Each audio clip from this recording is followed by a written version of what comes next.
அனைவருக்கும் வணக்கம். நாம் இந்த வீடியோவில் பார்க்க போகிறது ஹெல்த் இன்ஸ்பெக்டர் கிரேட் 2 அந்த தேர்வு பார்த்திங்கன்னா என்ன தற்போதைய ஸ்டேஜ் என்னன்னு பார்க்கலாம். February 24க்கு அப்புறம் பார்த்திங்கன்னா உங்களுக்கு ஃபைனல் ஜட்ஜ்மெண்ட் கொடுக்கறதா வந்து மதுரை ஹைகோர்ட் பார்த்திங்கன்னா உங்களுக்கு ஆர்டர் போட்டிருக்காங்க. ஸோ இப்போ வந்து பார்த்திங்கன்னா இந்த February 24க்கு அப்புறம் அன்றைக்கி ஜட்ஜ்மெண்ட் கொடுத்துருக்காங்க. அந்த ஜட்ஜ்மெண்ட் என்ன சொல்லியிருக்கு, ஸோ தற்போதைய இந்த சுகாதார ஆய்வாளருடைய ஸ்டேட்டஸ் என்ன, அதை பற்றி நம்ம பார்க்கலாம். சரிங்களா, மொத்தம் போஸ்ட் 1429 எல்லாருக்கும் தெரியும். December 7 வந்து எக்ஸாம் எழுதிருந்தீங்க. பார்த்தீங்கன்னா உங்களுக்கு வந்து ஸோ முன்னாடியே சொன்ன மாதிரி உங்களுக்கு அபோவ் 75க்கு மேலே கட்டாயமாக உங்களுக்கு வாய்ப்பு இருக்கும். சரிங்களா, ஸோ இப்போ அந்த வீடியோ போகிறதுக்கு முன்னாடி இப்போ ப்ரெசன்ட் ஸ்டேட்டஸ் என்ன நம்ம தேர்வுகள் நடத்தப்பட்டன. இந்த கணினி வழி தேர்வில் தேர்வு மையங்களில் விதிமீறல்கள், செல்போன் பயன்பாடு, கண்காணிப்பாளர்களின் ஒத்துழைப்புடன் நடைபெற்ற முறைகேடுகள், வினாத்தாள் கசிவு உள்ளிட்ட பல புகார்களை தேர்வு எழுதிய மாணவர்கள் முன்வைத்திருந்தனர். முறைகேடுகள் குறித்து 2026 பிப்ரவரியில் ஹைகோர்ட் மதுரை கிளை சிபிசிஐடியை விசாரணைக்கு உத்தரவிட்டிருந்தும் இதுவரை விசாரணை முடியவில்லை. முறைகேடுகள் நடந்த நிலையிலேயே தேர்ச்சி பெற்றவர்கள் என்ற பட்டியலை வைத்து அரசு பணி நியமன ஆணைகளை வழங்கி இருப்பது முற்றிலும் தவறானது. கோர்ட் அறிவுறுத்தலின்படி பணி நியமன ஆணைகள் வழங்கப்பட்டுள்ளன என்று தமிழக அரசு கூறலாம். உண்மையாக படித்த தேர்வு எழுதிய இளைஞர்கள் பாதிக்கப்பட்டுள்ளதையும் ஏற்கனவே சிபிசிஐடி விசாரணை நிலுவையில் இருப்பதையும் அரசு கோர்ட்டில் எடுத்து கூறியிருக்க வேண்டும்.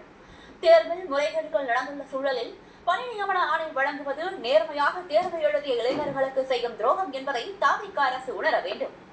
பாதிக்கப்பட்ட இளைஞர்களின் கோரிக்கை மிகவும் நியாயமானது.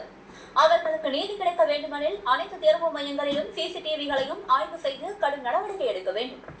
அன்று நடந்த தேர்வை உடனடியாக ரத்து செய்து கடுமையான கண்காணிப்புடன் முழுமையான வெளித்தன்மையுடனும் மறுதேர்வு நடத்த வேண்டும்.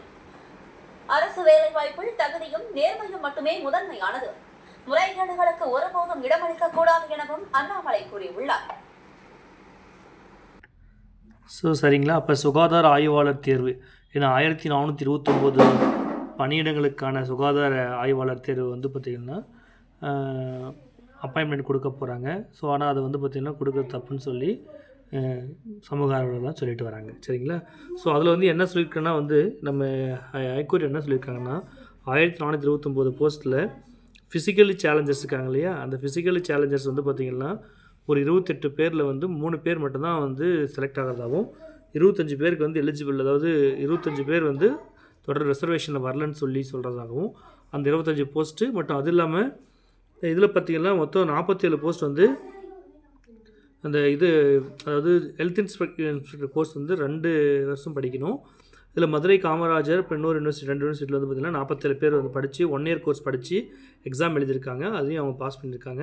ஸோ அந்த 47 பேர் ப்ளஸ் இந்த 28 பேர், இந்த 25 பேர் இதை மட்டும் பெண்டிங் வச்சுட்டு மற்ற எல்லாருக்கும் நீங்கள் போஸ்டிங் கொடுங்கன்னு சொல்லியிருக்காங்க. ஸோ இந்த சுகாதார ஆய்வாளர் தேர்வு தொடர்பான இறுதி தீர்ப்பு வந்து ஆகஸ்ட் 17 அன்று வர உள்ளது. சரிங்களா, ஸோ ஆகஸ்ட் 17 வர உள்ளது. அதனால் வந்து பார்த்திங்கன்னா மேக்ஸிமம்